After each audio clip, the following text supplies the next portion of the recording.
आइए इस सेशन में हम जानकारी लेंगे किस प्रकार हम बनी हुई फाइल को सेव कर सकते हैं। इसके लिए हम ये जानकारी लेंगे कौन कौन से तरीके हमारे पास फाइल सेव करने के हैं और किस प्रकार से उसको फिर से प्रयोग किया जा सकता है।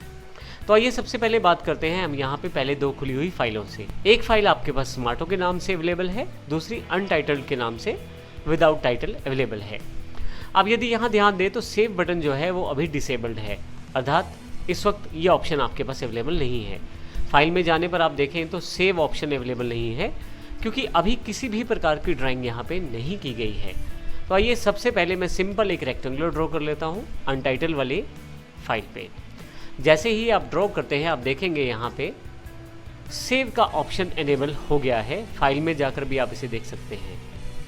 अब इस फाइल को सेव करने के लिए आप किसी भी तरीके का प्रयोग कर सकते हैं। आप चाहें तो यहाँ सेव पे क्लिक करें, आपके पास डिफ़ॉल्ट विंडो का सेव डायलॉग बॉक्स खुल जाएगा जहाँ से आप अपनी फाइल को सेव कर सकते हैं। फाइल सेव करने के लिए सबसे पहले आप ऊपर की तरफ देख सकते हैं कि आप इस समय कहाँ पर हैं। आप इस समय डिफ़ॉल्ट डॉक्यूमेंट सेक्शन में हैं। यदि आप फाइल को नहीं बताते कि कहाँ सेव करना है तो डिफ़ॉल्ट रूप में विंडोज़ 10 ने आपको डॉक्यूमेंट्स में वो स्पेस अवेलेबल करवाया है जहाँ पे आप फाइल को सेव कर सकते हैं। परंतु यदि मैं किसी स्पेसिफिक लोकेशन पे सेव करना चाहता हूँ अपनी फाइल को, तो उसके लिए मुझे लेफ्ट हैंड साइड पे दिए गए नेविगेशन पेन से उस पर्टिकुलर ड्राइव को सिलेक्ट करना है। मैं यहाँ से सॉफ्टवेयर ड्राइव को चुन लेता हूँ जो कि मेरी ई ड्राइव है। जैसे ही क्लिक करता हूँ उसके सभी कंटेंट मुझे यहाँ दिखाई देने शुरू हो जाएंगे। मैं चाहूँ तो अपनी फाइल्स को ऑर्गेनाइज करने के लिए नया फोल्डर भी बना सकता हूँ। उसके लिए केवल मुझे न्यू फोल्डर पे क्लिक करना है और उस फोल्डर का नाम रखना है। एंटर कर देता हूँ, उस फोल्डर को ओपन कर लेता हूँ। फाइनली मुझे नीचे की तरफ फाइल का नाम देना है।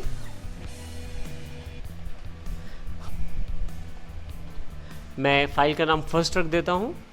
सेव एज टाइप, अब यहाँ CDR के अलावा कोरल ड्रा की जो डिफ़ॉल्ट एक्सटेंशन रहती है वो .cdr रहती है।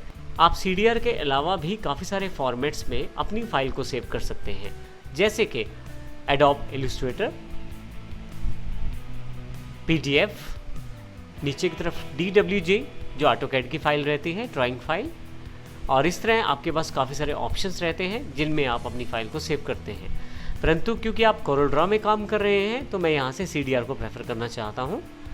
आप टाइटल भी चूज़ कर सकते हैं यहाँ से अपनी फाइल के लिए और सब्जेक्ट भी स्पेसिफाई कर सकते हैं। इसके अलावा आप यहाँ से सबसे इम्पोर्टेंट सेक्शन यहाँ पे नीचे की तरफ है, वर्जन का चुनाव कर सकते हैं। कोरल ड्रा का जो मैं वर्जन यूज़ कर रहा हूँ वो लेटेस्ट है, कोरल X8 अर्थात 18 वर्जन है। अब यहाँ पे यदि क्लिक करें तो पीछे दिए गए सपोर्टेड वर्जन की भी इंफॉर्मेशन यहाँ पे दी गई है। यदि मेरे पास 18 वर्जन है और मेरे किसी फ्रेंड के पास 15 वर्जन है तो वो फाइल मेरे पास जो सेव की गई है उसके कंप्यूटर पे ओपन नहीं हो पाएगी क्योंकि कंपैटिबिलिटी नहीं बन पाएगी। तो इस कारण मैं अपनी फाइल को 15 वर्जन में सेव करके दे सकता हूँ। केवल मुझे यहाँ से वर्जन सेलेक्ट करना है और सेव पे क्लिक करना है। फिर मेरे पास से जो फाइल सेव होगी वो 15 वर्जन को सपोर्टेड रहेगी और कोई भी व्यक्ति जो कोरल 15 का प्रयोग करता है वो इस फाइल को ओपन कर सकता है। मैं यहाँ पे अभी 18 में ही काम कर रहा हूँ तो मैं 18 वर्जन को ही सिलेक्ट कर लेता हूँ। फाइनली इन सब ऑप्शंस को सिलेक्ट करने के बाद मैं यहाँ सेव का बटन दबाता हूँ। मेरी फाइल सेव हो गई है और यहाँ यदि आप ऊपर की तरफ देखें तो माउस ले जाते ही आपको पूरी जानकारी दी जाएगी। ई ड्राइव पर माई फाइल्स फोल्डर के अंतर्गत first.cdr के रूप में मेरी फाइल को सेव किया गया है। अब इस प्रकार मैंने अपनी फाइल को सेव किया है। यदि मैं एक और फाइल बनाऊं, ओके कर देता हूं। यहाँ से एग्जाम्पल के लिए इलिप्स का प्रयोग कर लेता हूं। इस फाइल को यदि मैं सेव करना चाहूं तो मैं यहाँ पे क्लिक कर सकता हूं। सेम डायलॉग बॉक्स अवेलेबल हो जाएगा और मेरी लास्ट एक्सेस्ड लोकेशंस के साथ। लास्ट टाइम मैंने अपने माई फाइल्स फोल्डर के अंतर्गत अपनी फाइल को रखा था, तो इस फोल्डर की इंफॉर्मेशन के साथ उस पर्टिकुलर लोकेशन मेरे पास अवेलेबल हो जाएगी जहाँ पे मैं पर्टिकुलर फाइल्स को सेव कर सकता हूँ। यहाँ भी मैं कैंसिल कर देता हूँ।